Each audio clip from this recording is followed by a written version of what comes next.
Close your eyes. Close my eyes. Yeah. Okay. Imagine you walk into your childhood room. You sit on the bed with your childhood self and tell him or her everything you needed to hear, but didn't. What would you say?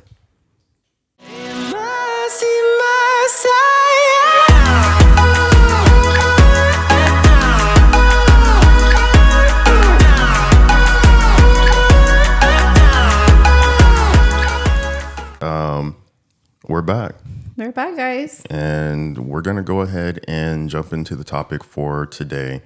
Today we're going to be talking about childhood trauma, and I have a lot of notes written down. So y'all just forgive me because I'm going to be looking at my phone No judgment, man. a lot during this particular podcast because it's something that is definitely difficult for me.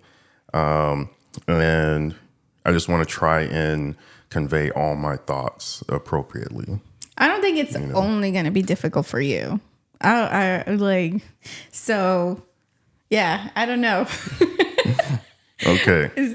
So anyway, childhood trauma is a heavy topic. Right. Today, just in particular, we're going to be talking about verbal and physical abuse, abandonment, emotional abuse.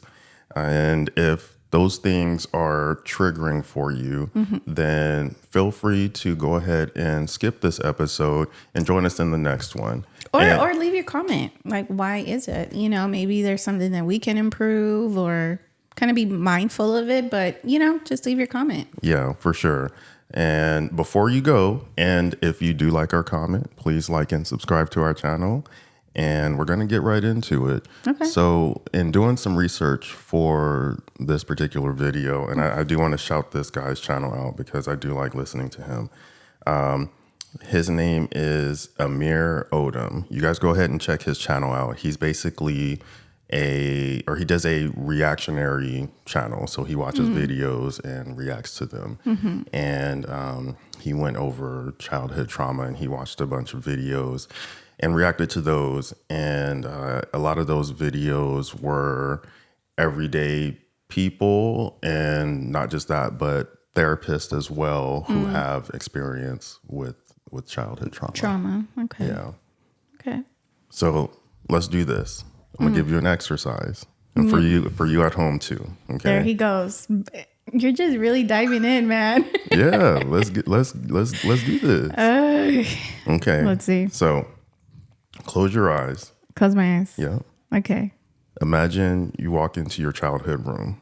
You sit on the bed with your childhood self and tell him or her everything you needed to hear, but didn't. What would you say? First of all, I wouldn't be sitting in my bed. Not just saying. You're sitting on your bed. That's a part of the exercise. I know. See, that's a defense mechanism right there. Okay, so honestly, it is. It is because, yeah, it is a defense mechanism. So I can go first.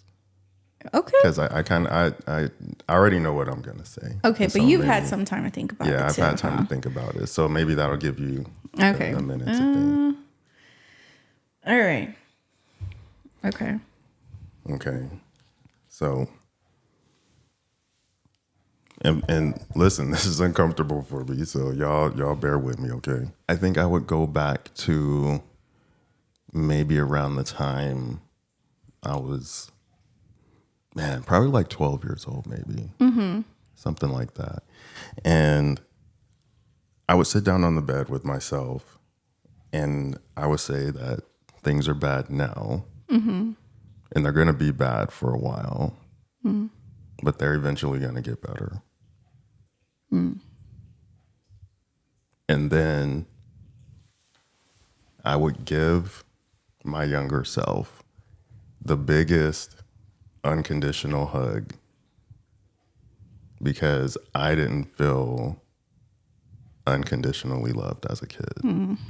Whew. Okay. And then I'd probably sit in silence for a little bit. Yeah.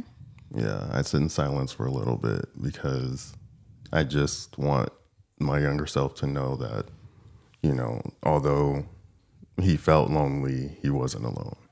For sure. Yeah.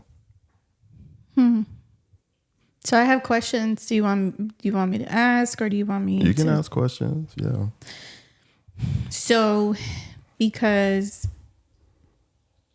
it wasn't physically or verbally said to you, like shown or said to you, that you were loved. But looking back, are you able to say, like, whoever was around you, at the time that you're picturing yourself during that time, like, right. Would you say that as grown-ups, because we see life differently now. Right. So would you say, like, yes, people did love me, but you're saying that you just wish that it would have been shown a little bit more. So I hear what you're saying. You know what I mean? I hear what you're saying, but listen to this. I would try to show him unconditional love. Let me explain. Mm-hmm. Not that I knew I was loved. Okay. Right? Mm-hmm. I knew I had people around me who loved me, but I felt that love was conditional. I had to be a certain way. I had to do certain things in order for that love to be shown. Interesting. I didn't feel that unconditional. Like, it's almost like you had to be a certain way to be rewarded with love. Accepted, like, love, or to show right, love. Right. Interesting. Right. Okay. I understand. Yeah. That's definitely very different with me. I mean, I was told I was loved. I was hugged. And I think that, I guess, okay, fine. Let's just go back and I'll tell you, I think, what I would tell myself. Mm-hmm. I think in my environment, my trauma was very different. Closer to the mic. My trauma was very different, but I would just probably tell myself that, or, don't be afraid to explore. Like, don't be like, yes, family is everything, but I do feel that to a certain point, it was like too much for me. Like, people like were just overprotective, and see, mine was like the opposite. Like, what do you mean by don't be afraid to explore? I think that I learned at a very late age that there's way more to this world than my world. What I was just. Oh, so you like you were sheltered, like in a bubble. Right. Okay. You know what I mean? Like, in a way, it's kind of weird because, yes, I was. But then, like, I don't know if it just maybe because I don't really remember that part of my childhood. But I do remember a lot of it being, like, kind of free with certain people, and then being, like, feeling very sheltered with other people. Yeah. And as I grew older, it got worse. You know what I mean? So when it was time for me to be able to make those choices and decisions, I was making my choices and decisions, but looking back, I wish I would have been able, I wish I would have done more. And then you're also the oldest too. Yeah. So I'm sure that probably had a lot to do with it. Yeah. Like, I think it helped me. You were the oldest and you were the girl. And I was the girl. Mm-hmm. So it was ironic, right? Because it was almost like I was doing a lot, but at the same time, I wasn't. And then I stepped into your life. Oh my God. As a teenager. No, but that's what I'm saying. Like, even like in my early 20s, like, I don't know, like, I wish I like, knowing myself now, if I would have been pushed a little bit, I probably would have explored way more. Right. You know what I mean? Like, knowing myself now, like, with my personality, the things I like, the things I've learned to love and enjoy. Maybe it's a good thing. Maybe it's a good thing, Right. God does things for a reason, but sometimes I do think like, man, maybe I did waste a couple of years, but whatever, it is what it is. But yeah, I think that's that's what I mean. Like I would tell myself, like, you know what? Don't be afraid. I'm glad you said that, because I often think, if my childhood was different, how would I be today? Mm-hmm. Mm-hmm. But then the things that happened as a child made me who I am now. Yeah. So it's like, do I really want to change that? Would I change that? Like, I don't know. I mean, I'm not perfect, but. Well, I would say that, yes, I do believe that, yes, we want to change that, because there is this thing called cycle. Right. We want to break that cycle. Right. You know what I mean? So, right. I do think so. I think that we as grown now and having our family, and you know what, guys, I'm just talking based on our experience. I'm not saying that this relates to everyone. It might not, but we're like talking about our experience, So, but yeah, I do think that there's a lot of generational. Right. And I'm glad you brought that up, because over the past few years, I myself have been just kind of reflecting on my childhood a little bit. Right. And as an adult, I kind of understand that trauma is like this perpetuating cycle. It keeps revolving, keeps going around and around. And until you get help to break that cycle, it's just going to keep going. And that's the thing. Like you have to want it, but Right. in order to want it, you have to be aware of it. Right. You know what I mean? Because sometimes you could be an adult and it might be the norm. Right.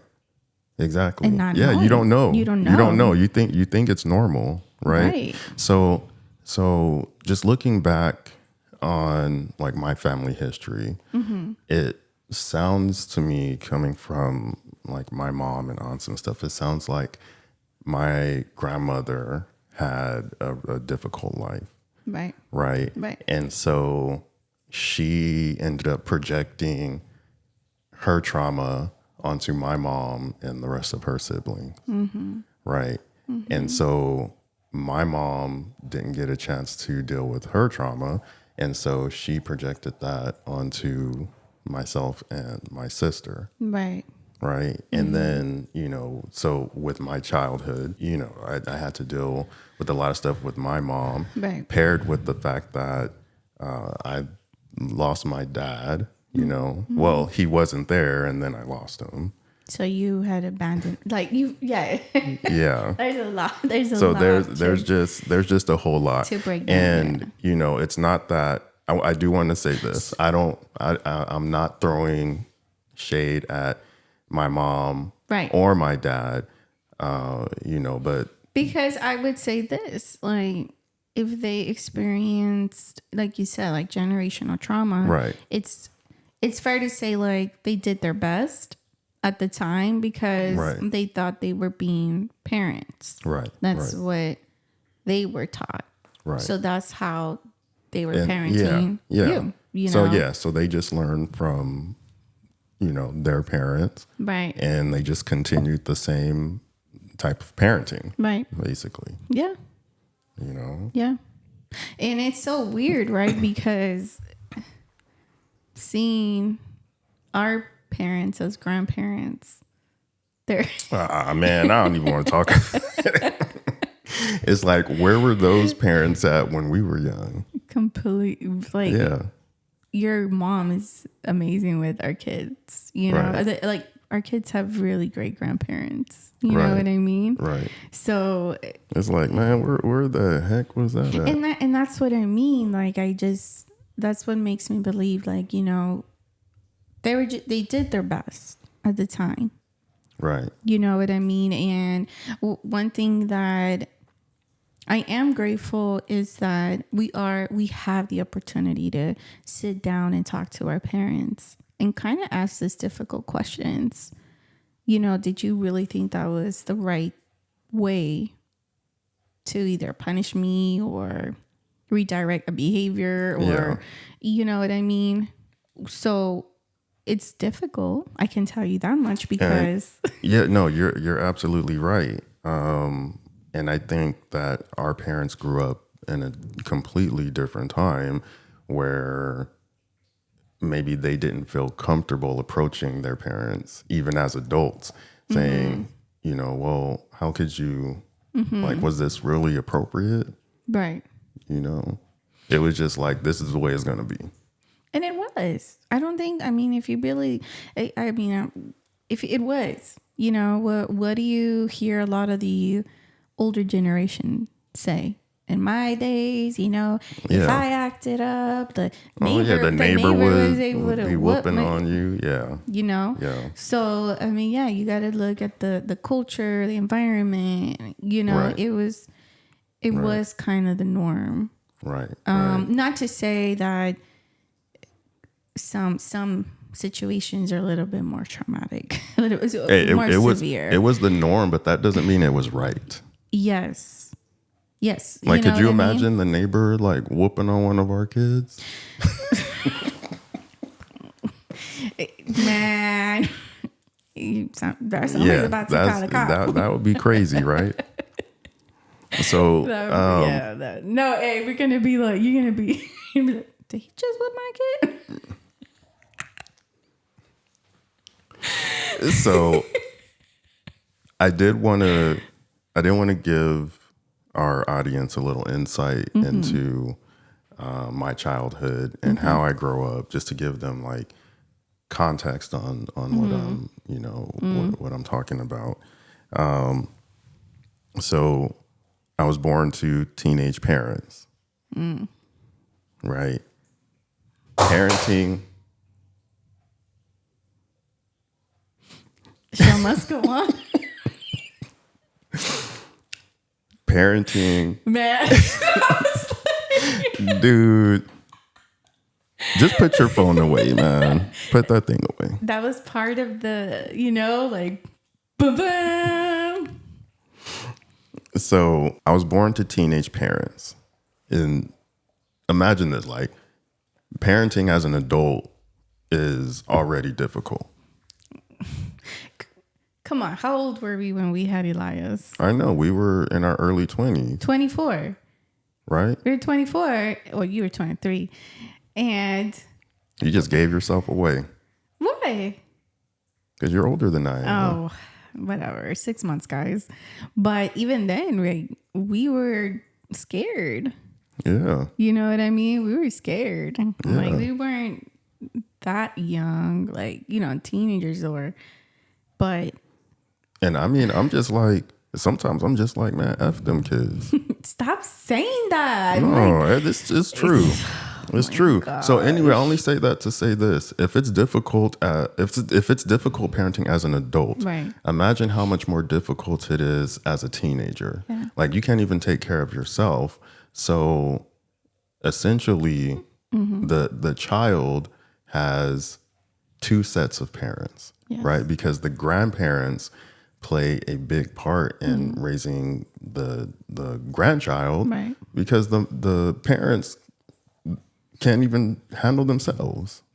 Yeah, at that point, it does take a village, to raise a absolutely. child.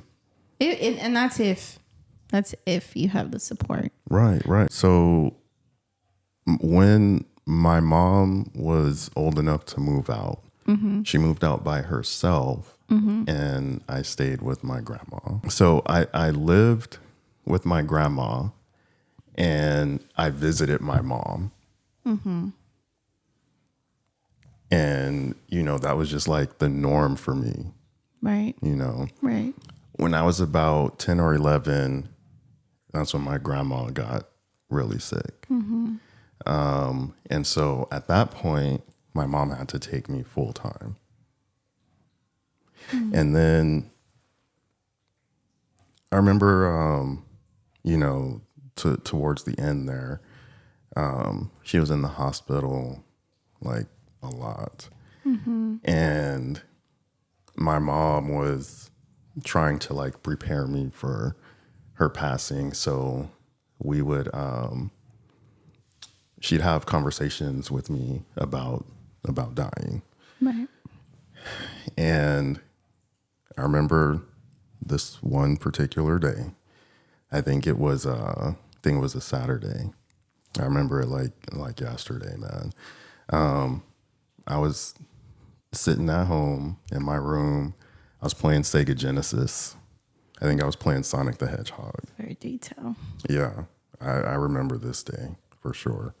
I was playing Sonic the Hedgehog, and my mom called me into her room, and she asked me if I wanted to do anything that day.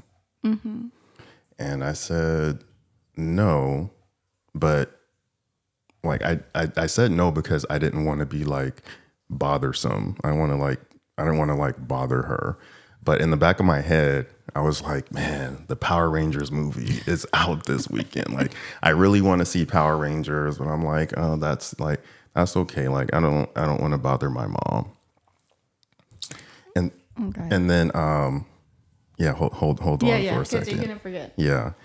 And then I go back to my room and I start playing my video game again. And she calls me back into the room and she says, remember how we were talking about, people being sick and people passing away? And I was like, yeah, I remember. Of course, we were just talking about that. And I'm like, oh, she's going to tell me my grandma passed away, which, just leading up to it, I was already like kind of prepared for it. Yeah. Man, then she says, my dad died. Wow. And I was like, what? That was heartbreaking for me because my dad wasn't around. But as a child, I had this vision in my head that although I wasn't able to see him as a kid, that when I grow up, I'm going to go look for him and I'm going to tell him off. And then we're going to have this relationship. Right. And that whole dream just like shattered in seconds. Man. And I was just like, man, like that's never going to come true. Right. Even today, I think sometimes like, man, like what would me and my dad be doing? Of course. Like, of course. Would we be hanging out or playing video games or? Yeah. Yeah, because you're only able to know your dad now through stories and people who knew him and people who were close, and that's how every time we go to his side of the family, it's interesting to hear them talk about your dad because apparently you were a lot like him. Apparently. Yeah, apparently. Apparently you From the looks to the personality. Yeah. Yeah. So get this though. What? So my dad passes away. Remember my grandma was sick. Right. A few months later, she passes. All in the same year. All within a couple of months. Yeah. So that's a lot of change for a 12-year-old. Yeah. I was 12 at the time. Yeah. From going from losing your dad, but then also not only losing your grandma, but that was your second mom. Yeah. Yeah. Yeah, that's traumatic, man. That's traumatic because your whole environment, your whole routine, the people that you would see every day, who you lived with. It was like from one day to another, boom, that was it. That was it. Yeah. And living with my mom was not easy at all. It was not easy at all. I think that there was a lot of. So I'm sorry to interrupt, but so you were 12. I was 12 Yeah. when Okay. Just wondering. I was 12 when they passed away, but remember my grandma was sick, so I went to live with my mom probably when I was like 10, 11. Okay. Something Oh, like okay. that. So all this time I thought you had gone with your mom when After she passed away. No, wait, like a little bit before when she started getting sick. So your grandma was sick I for mean, 2 yeah. years. I mean, if my memory serves correct, I mean, I Okay. don't have all the details. I don't quite remember how long she was sick for. Okay. That's why I'm kind of throwing out like 10 or 11, Right, something right. like that. But somewhere around that time, Okay. I went to live with my mom full time because she was no longer able to care for me. Okay. Okay. You I see know, that. and living with her was difficult. You know, I assume that there was probably a lot of yelling and verbal abuse in her home as a child, because she would yell at me for like small things, really small things. Like it was ridiculous. You know, one example I can give you guys is my mom had bought this black sports car, and it was really nice. Like I loved that car. You know, I felt special riding in that car.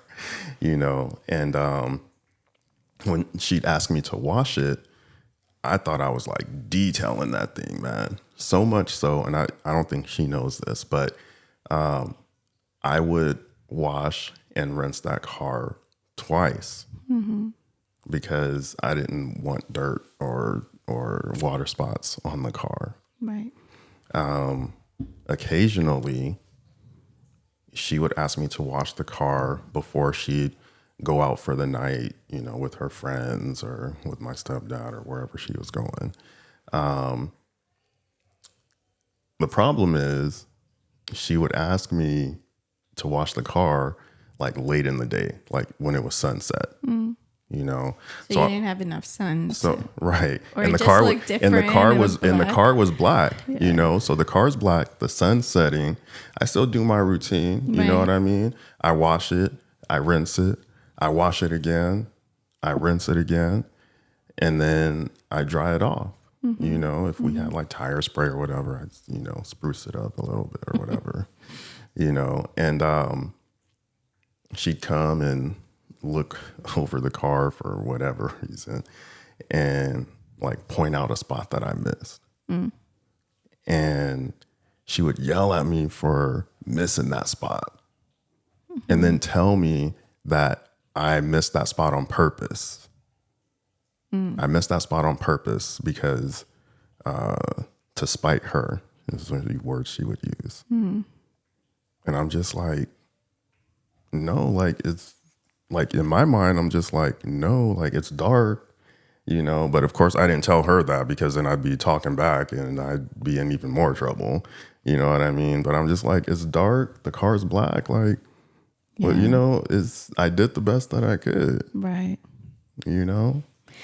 And that followed you in life, you know, because so it wasn't until many, many, many years. So you guys have to, if you guys don't remember, Tony and I have been together since we were 15.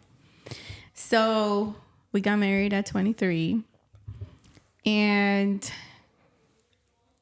so when I would ask Tony, like, no, that's okay. So in my family, like I would see the guys wash the car, right? So that was something that, right? So,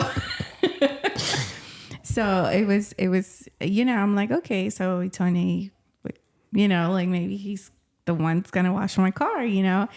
And, mind you, like you ask Tony, like if I ask him to throw away the trash, he'll do it. Like he'll wash clothes, he'll fold them, you know. So yeah, he does his part.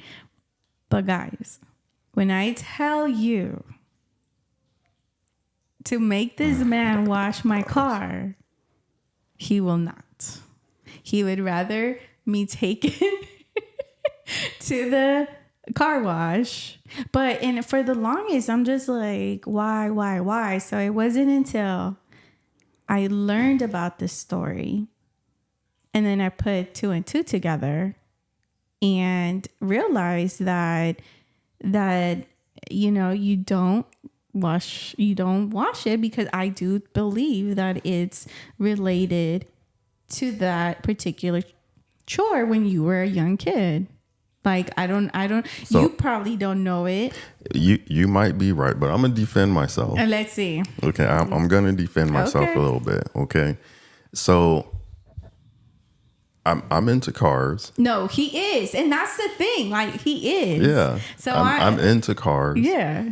And I believe that your car is a reflection of who you are, So right? So I do my best to keep my car clean, and you have your own car, and your car should be a reflection of you. So you should keep your car clean.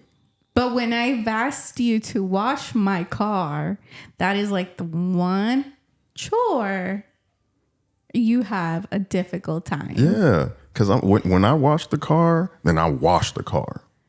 No, Okay, I no, wash okay, the so car.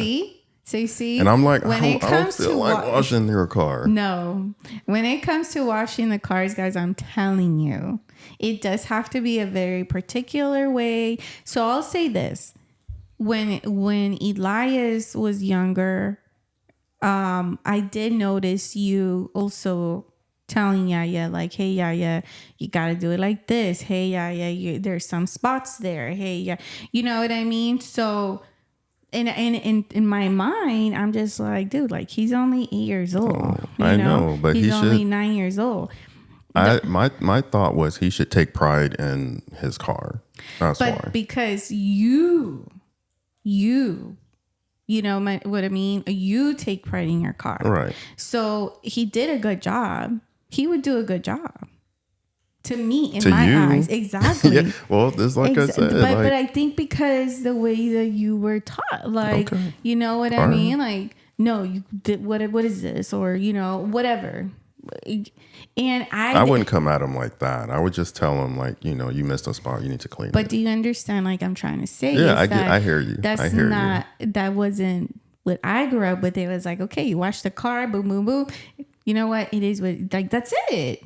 It wasn't like, oh my gosh. But see, No. listen, you got to understand something about the car community, okay? You cannot pull up to a car meet and your car's dirty, okay? Like that's my thought process. Okay. You know? Okay. So then, would you say that? I'm preparing him for car culture. Okay. So you're saying that that whole part of you, it's because you're into cars. So it has nothing to do with how you were told when you would wash your mom's car.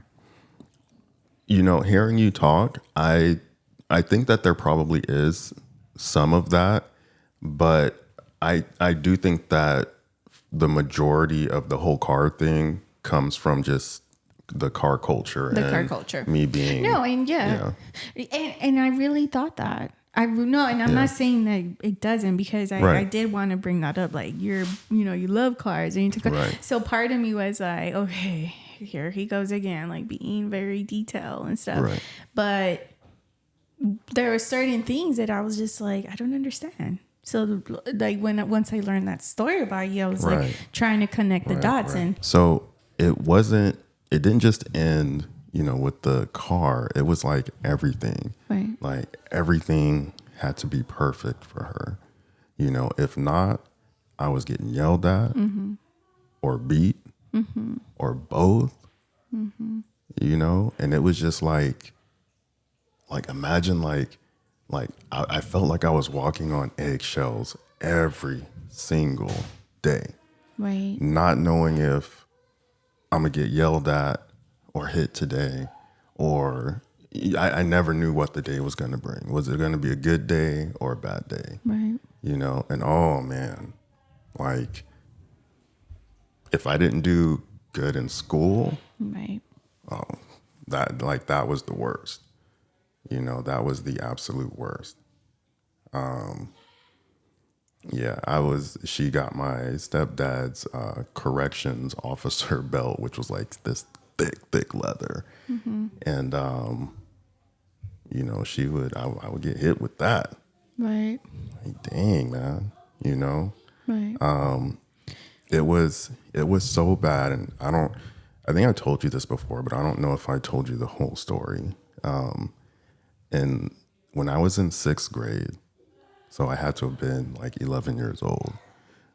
Like, I was ready to run away from home.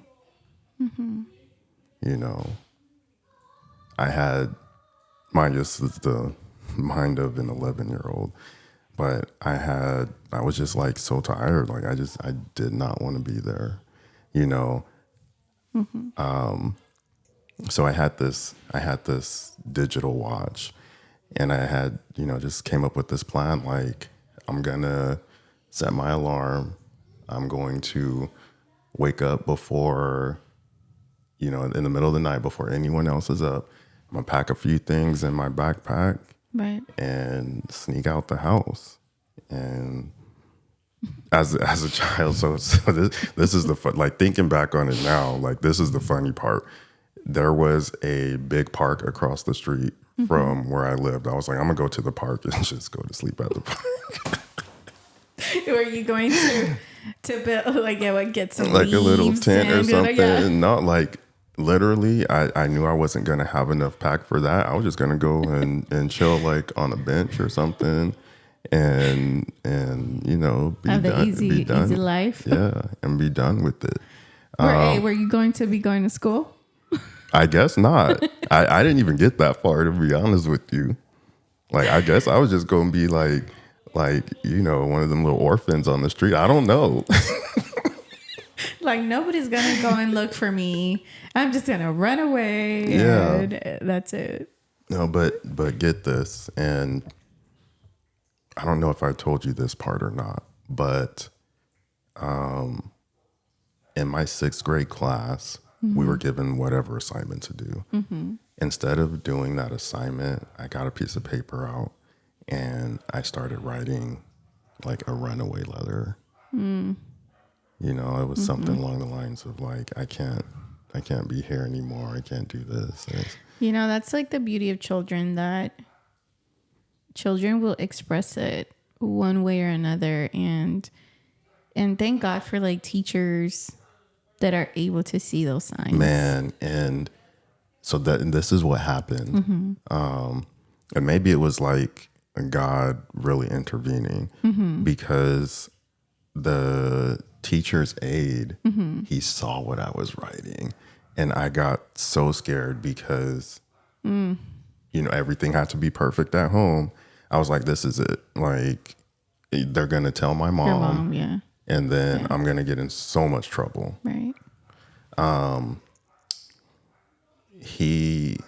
don't even know if he told my teacher. He had to have told my teacher, but he asked me to get up. We went to a private room, and all he said to me was, instead of writing something like this, why don't you write like how much you love your mom? And I'm just like, all right.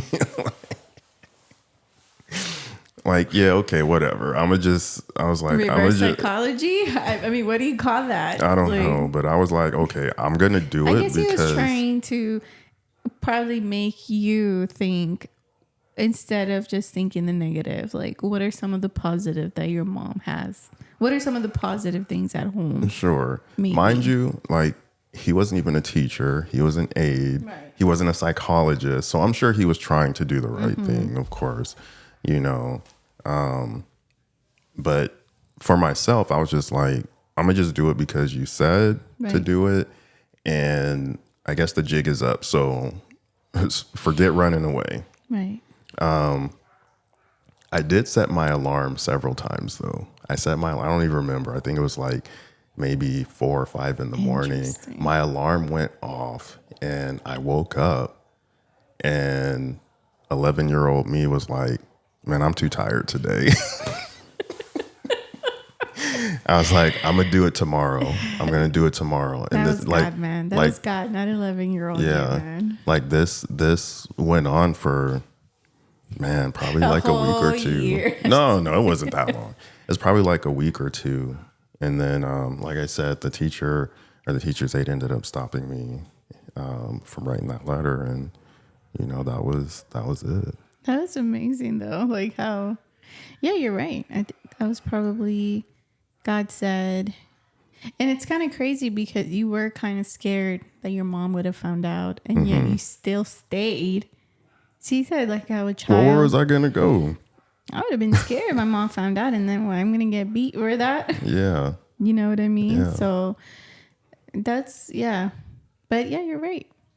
You're right. Like, there's signs that children will do, they will always, one way or another, and right. you were done with it, man. Oh man, yeah, that was. So let me ask you a question. Like, besides that, kind of stopping you from running away, but since that continued in your home, what was your escape?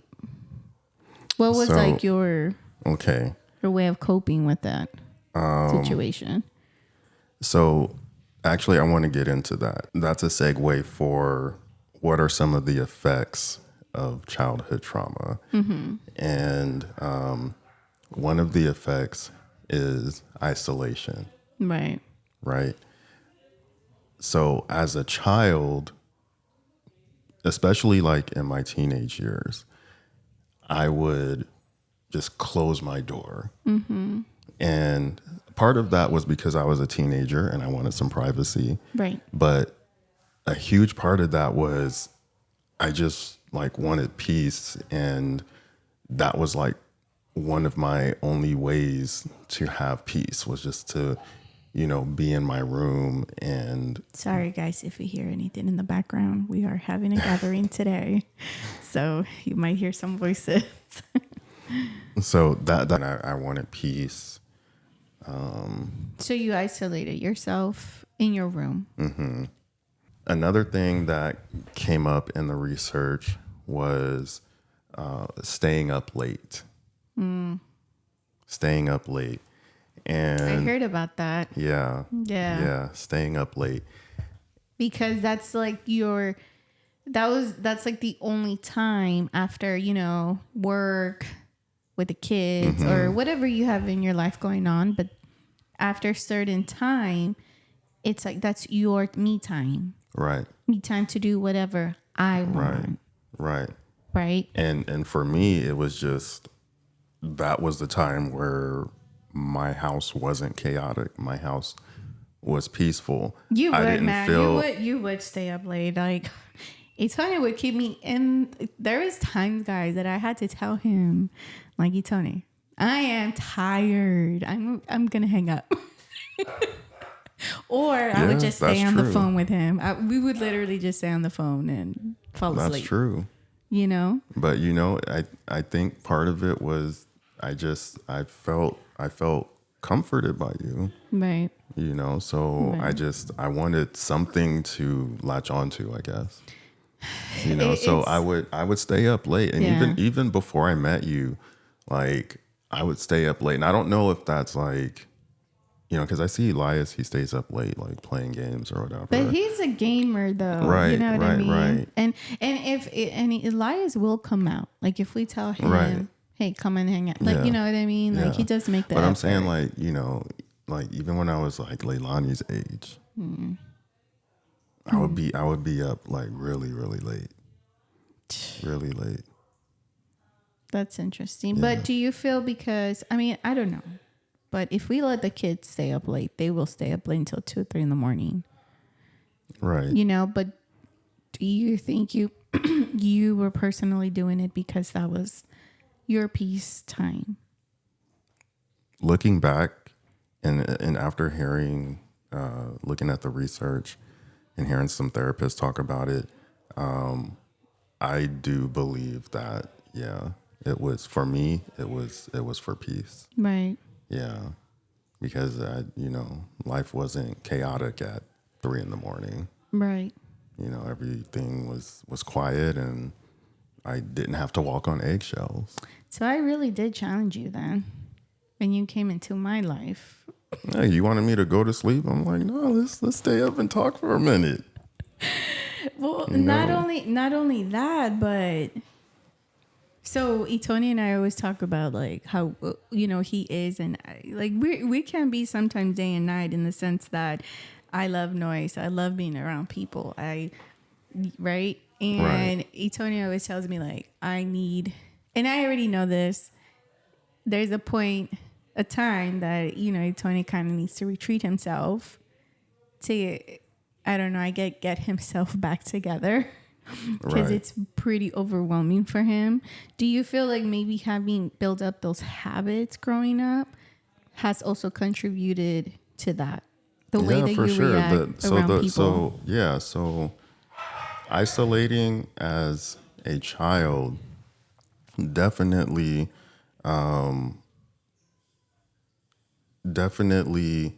played out as in my adult years too, just differently. Right. So I try and make myself social, but it is very, very draining. Right. And so, yeah, I do need that time to recharge because I'm mentally exhausted because I'm so used to just, being in my comfort and isolating that it's difficult for me to just be around a bunch of people for days at a time. And I just have to like kind of say as a wife, and if your husbands are the same way, like it is a roller coaster, like, I mean, we are already in our 40s, so it's taking some time to work at it, I would say. Also for me to kind of step back, because there were times that I would get upset. I would get upset, but that was because that this is my norm, not your norm. Right. You know what I mean? So I think even as a dad, like I see that sometimes, like, okay, you do become a little bit overwhelmed, and you in that sense, I'm always like, no, we need to spend time with the kids. We need to this, and I think that's part of my childhood. And we're not gonna get to that, but well, why not? Oh, the next episode. I think yours Okay. is today. All right. But, we'll do you next episode. But I think that me trying to also navigate where I'm making sure that like the kids are also getting time with their dad. Even that's important to me. Right. But at the same time, like I understand, like you can only do so much to where it's like, okay, kids, like Papa's gonna go rest now, like Right. I want to hit on that too, because there's a term that I heard called, what's it called? Bedroom kids. And I was a bedroom kid. Mm-hmm. I wanted to be in my room. Mind you, I was in my room for reasons, but I thought that it was normal. Right. So when we finally had our own space and, had kids, all of a sudden these kids want to be in the living room. I'm over here like, what are like, okay, let's build your room up. Okay, let's give you fun things and a TV and video games in your room. Nope, they want to hang out in the living room. And I'm like, what is this? These kids are different. And it's so crazy that I remember my mom asking me one time. She said, "Mija, do you feel like your dad and I didn't give you enough toys?" Like, that was her question, right? It was like out of the norm. And I said, no, Mom. I said, I feel like you guys gave me a lot, like, but then, I asked her, I'm like, why are you asking me this? Like, and she said, well, I see that you guys buy a lot of stuff, like me specifically, like I go to the store and they would always come back with something, right? Mm-hmm. And she's like, you are always buying the kids, like their room is like freaking full with like toys. But that was the thing. Like, I don't know. Man. Like like their room is like have all this. I know their room has all these things, and they don't want to. Well, Elias does, No, but he in his younger days, he didn't want to, and I'm just like, dude, like even with Leilani, like I can't even watch. I got this nice TV in the living room, and she's always watching it. Leilani doesn't. Yeah, you're right. I'm just like, I can't even watch TV in the living room. Like, girl, why don't you go? You know what? You got a TV in your room. Go, No. like, why don't you? But see, that's what I'm saying. That's him. But yeah, that's my trauma though. Right. Right? That's him because I prefer if Leilani comes down and she wants to watch something. I am guilty of this. I'll stop watching what I'm watching. I'll be like, you put on what you want. You know, I'll do something else. But yeah, I would rather do that. Right. So that's like, okay. But I guess was that your way of like minimizing your anxiety or like staying in my room? Yeah. Yeah, of You course. didn't have no outlets. Right. And I couldn't, it's not like, you know, I could really even talk to anybody. And not just that, but like as a kid, you just think that's normal. So I think, so I'm just like, you know, reflecting. even like going like, you know, like to my cousin's house or whatever, like they stayed in their rooms. That's interesting. You know? Yeah. But again, like I said, my grandma had trauma, and that kind of just trickled down to her kids and then us. So I don't know. I think it's something just dawned on me. Like, do you think, because we always talk about outlets, you know, and you already know that like when I'm feeling overwhelmed or something, you know, like I have my outlets, and you're always telling me, well, it's very difficult for me because I haven't found anything that right to this day. Yeah, to this day, I'm still trying to figure out like what works for me. Right. So now that I'm just listening to you, I guess, do you think that maybe that also contributed to you having a difficult time finding something that can, I don't know, feel relaxing? Of course, and feel, because I was confined to this space, and so, you know, what did I have in there? I had, you know, some toys, TV, some video games. When I got a little bit older, a phone. You know, so. But you have the opportunity, right? Like now, like you have the like financially, you're able to. The time, that's a little difficult because you work at night and during the day you sleep, but you have the means for it. But what I'm trying to say, like emotionally, do you feel like that is also part of why? I don't know. Maybe you don't find like the encouragement or the self-determination to say. It's not. I don't think that. No. See, I don't want you to get it wrong. Like I want to find something. Okay. It's just that like nothing seems to work for me.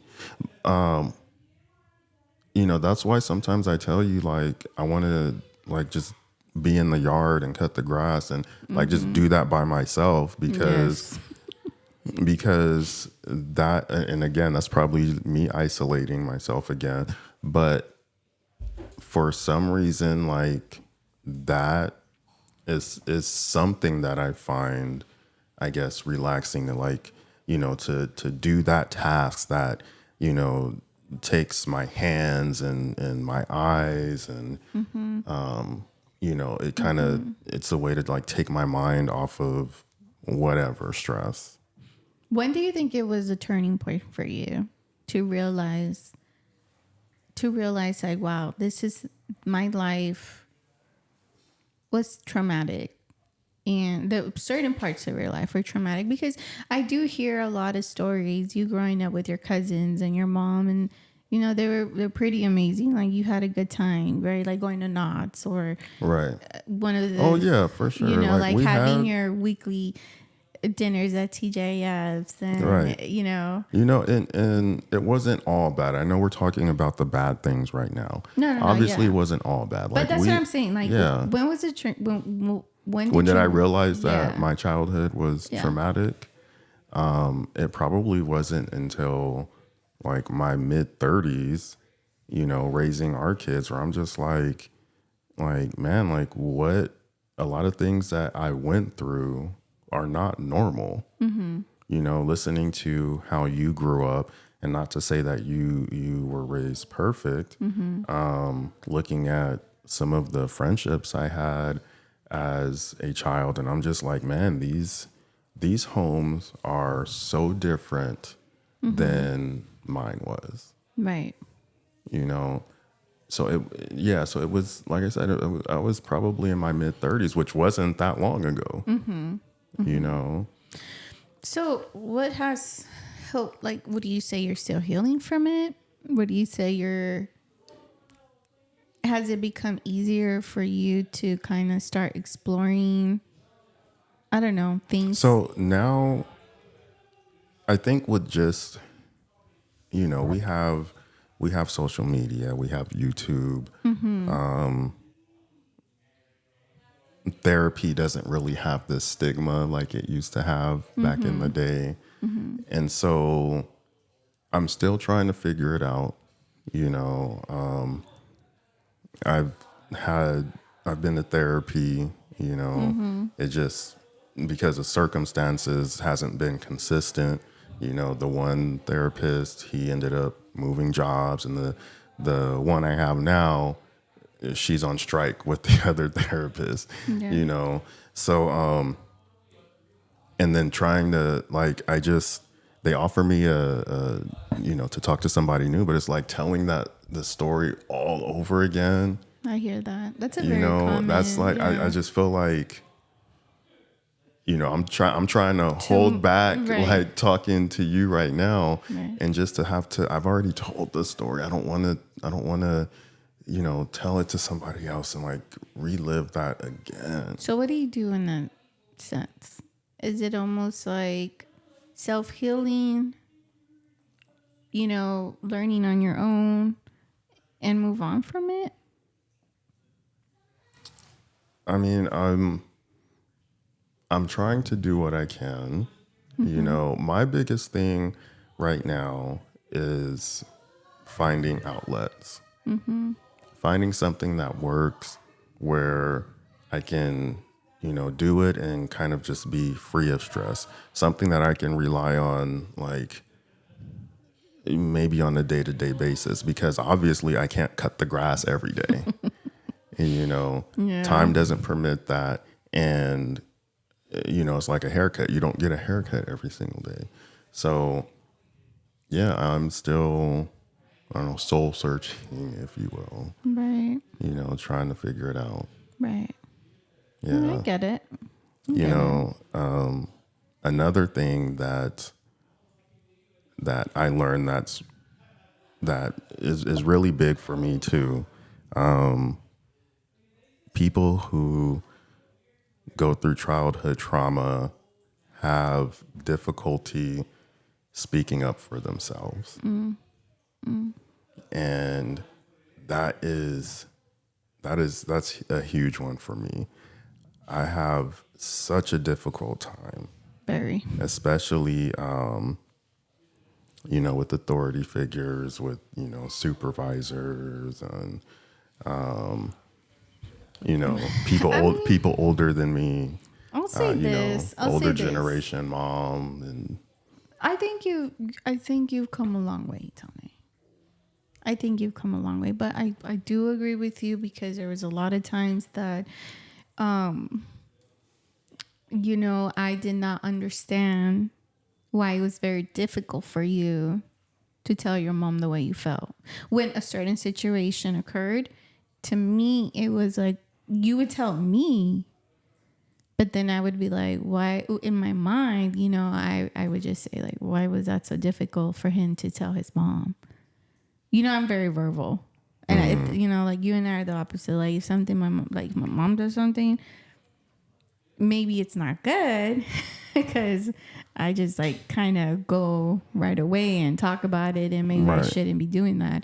But that's something that I did not understand. Like, why it was very difficult for you Yeah. You know, and it wasn't, sometimes it wasn't even something big. You know what I Yeah. mean? Sometimes it was something that probably could have been resolved. But again, I think it was until later that I tried to learn that dynamic that you and your mom had. And that generation is more like, oh, you're talking back to me. Right. And even as Right. an adult, you still had that mentality.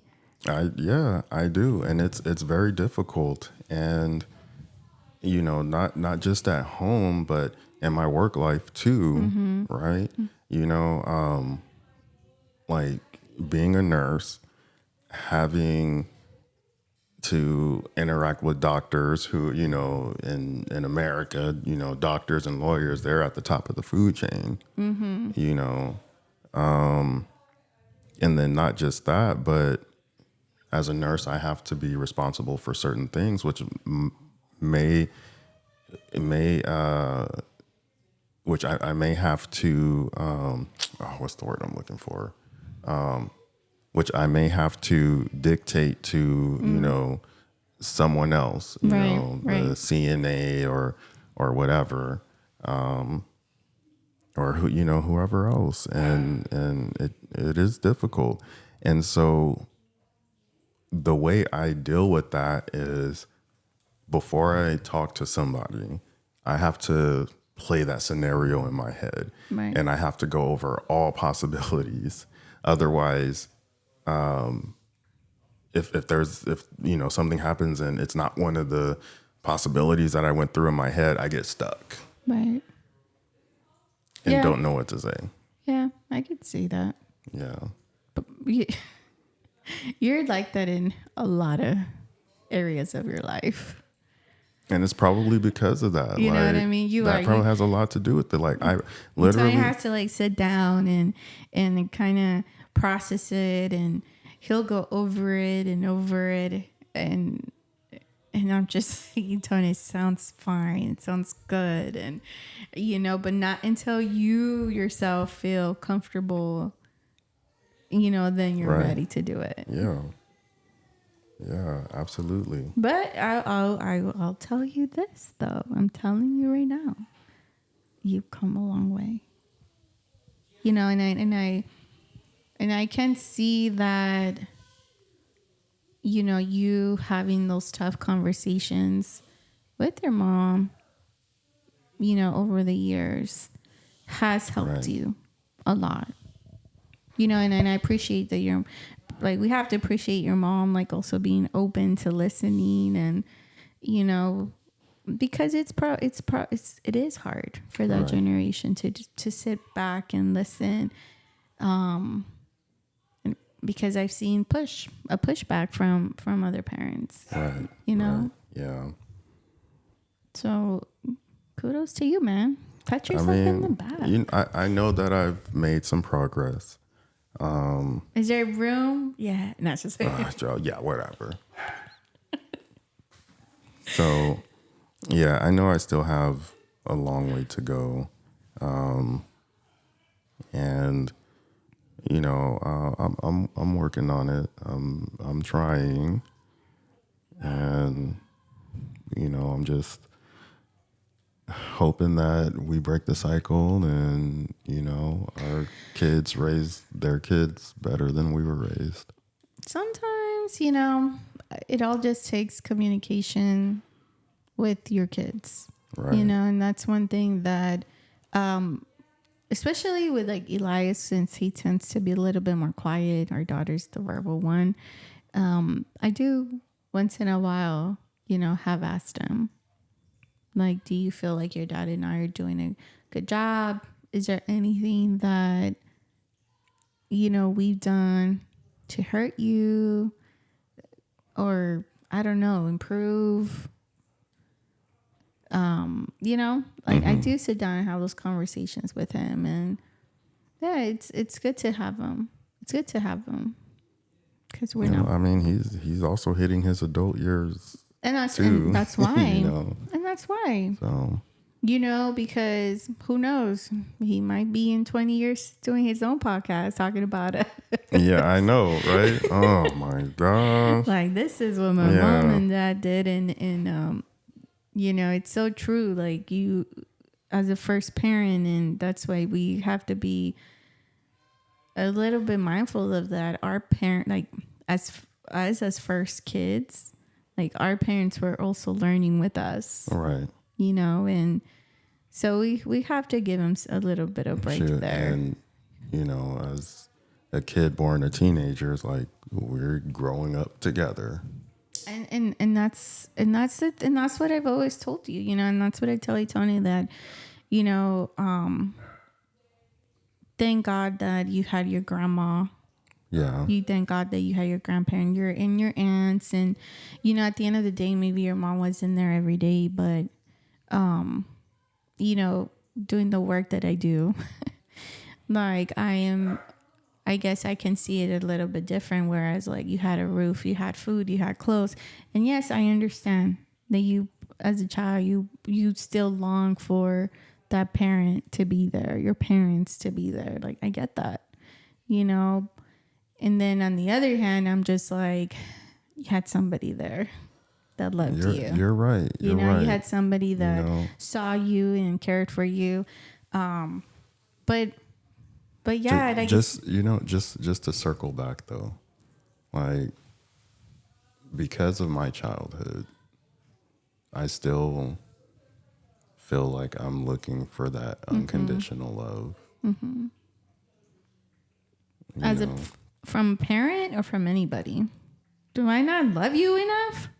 See, but that's what I'm saying though. Like, I think I love you more than you love me. We've already established that. Okay, that's what you think. I do love you more than you love me, man. But let's be real. You love me a lot, but that love is conditional, right? Because if I was out there in the streets, or if I agree. No, and I agree with you. I agree with you. I think there's nothing like a parent and a child. That bond is different. It's different. You know what I mean? That the bond cannot break. Yeah. They have something part of you. Yeah. And so I feel like, I don't know, a part of me is missing because I don't have that. Yeah. Yeah, it's like that part I don't understand. I mean, my dad did pass away when I was young too, but he was there until then. Yeah. So yeah, I can see that. But even though, like, you did not have that dad figure, right? Like, well, your biological dad. Mm-hmm. Like, I think that you do an amazing job letting our kids know that you love them. Yeah, thank you. I definitely appreciate that. And because you are definitely daddy's girl, guys. Oh my gosh. Hey, don't be jelly.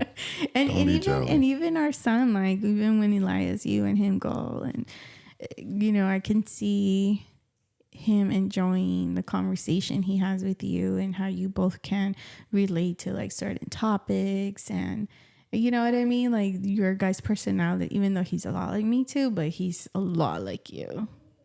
Like, it's crazy. Yeah, I see it. Like, it's crazy. Yeah, I see it. And you know what, Tony? Like, sometimes I feel that you maybe have a little glimpse of what you and your dad's relationship could have been with Yaya. Yeah. Okay, I'm trying to hold back tears again because that was a lot. But I want to conclude with this. I know earlier you said that this is your trauma, or this is my trauma, or whatever, and your own personal experience. But I think that a lot of millennials have gone through traumatic experiences in their household. And because of that, we as a group have swung the pendulum in the complete opposite direction. And that is why we have all of these kids just acting a fool That's another topic, in these streets. dude. No, I know, but hear me out. And we did make a video out of that too, remember? Hear me out though. I know. You know, so because we're not disciplining our kids or whatever, you know, they are experiencing a different type of trauma because they're not disciplined at home. Right. And they're allowed to do this, that, and the other. So it's this cycle that keeps repeating. You know, It's like our they're probably gonna be- yeah. You know, Yeah. our grandparents had trauma projected onto our parents, Yeah. projected onto us. We decided to swing the pendulum because we're aware of that trauma, Right. and we're like, oh, whoa, we're not gonna do it like they did. We're gonna let our kids, you know, be this way. And now our society is, you know, screwed up. Finding that balance can be difficult. You know what I mean? Finding that balance of, I'm not going to do that because I remember that it made me feel this certain way, or it made me whatever way that, you know, you do not like being. So therefore you don't, you know, you stop yourself from doing that to your kids. That's hard. It's hard because at the end of the day, your kids still have their own personality. So you don't know how they're going to grow up to be. Right. Of course. Just you know. because it was done to you, you could do the same thing to your kid, and that child could totally grow up to be right. someone. Yeah, you know, of course. And something we don't have complete control. But we do have some sort of influence. And if you're interested in what we have to say, go check out our video on millennials raising Gen Z and Gen Alpha. I can't remember what episode that was, but yeah, go check it out. Go check it out. And I just want to end with this.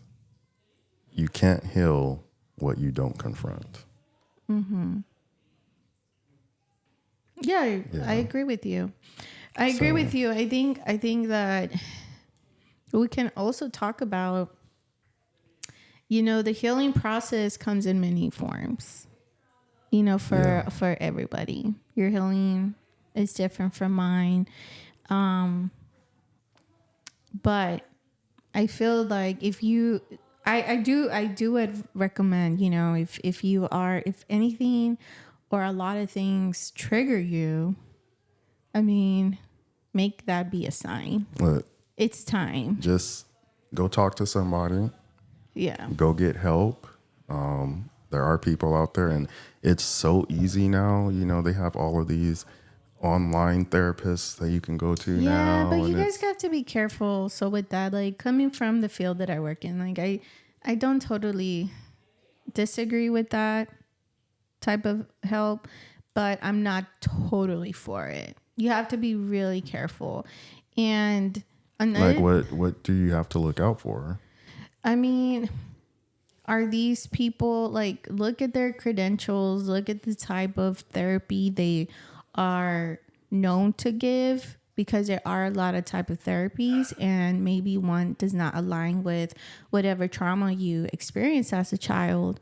So saying that, Yeah, I think that's with any therapist, whether it's online or you go but in sometimes, physical. so let's say it's a family therapist, right? Yeah. So, but sometimes you're not going to, I don't know what's the word, like you're not going to connect, Right. you know, and sometimes the way they treat may not align with you. So yeah, I mean, of course you can't just jump in. Therapists sometimes have like specialties, right? And how they treat their patients. I can't think of any off the top of my head. like cognitive therapy and stuff like. Yeah. But also like I lost my train of thought. You know, and some people, you know, might prefer male versus female therapists. exactly. You know, so yeah, you Or definitely the same type of background sometimes that yeah. actually, Oh yeah, yeah. you know what Cultural. Like you can't just like jump in and just, you know, throw a dart at a dartboard. No, you have to look at your therapist, look at their background. A lot of times it's posted. I mean, and even if you do try it, like don't. I know people that sometimes it's like them. I mean, I don't want to discourage it, but it is reality, and I've known people that sometimes after their sixth therapist, they're finally comfortable, and Yeah. you know what I mean. Don't feel like you have to be stuck with, you know, the first one. No, fire that therapist and go get a new one. Find Yes. something that works for you. Yeah. Yeah. Yeah. So it's but I think the goal is to start. Start. Yeah. You know, just to start, and I think that you will see or you will feel just a big load off your shoulders. You know, even just talking about it. Yeah. It really, really. Yeah. But I should preach. No, what is it? What is that he say that? I should do what I preach, because it is really difficult for me to talk like about my past. And although Catch our next episode.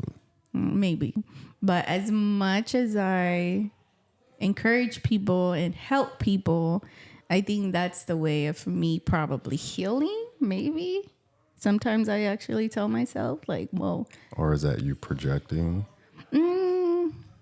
maybe, but at the same time, like, because I understand, you know what I mean? Like, I understand that emotion. So then I'm like, I think that's a coping mechanism, because you're trying to help other people, but you're not helping yourself.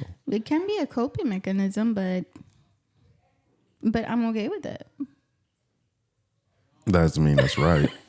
So anyway, that was today's topic was difficult. That was definitely difficult for me. I think we're gonna go ahead and end it on that note. Yes. And don't forget, if you stuck with us this long, please leave a comment. Let us know what you think. And we will see you in the next episode. Bye, guys. Happy Easter, by the way.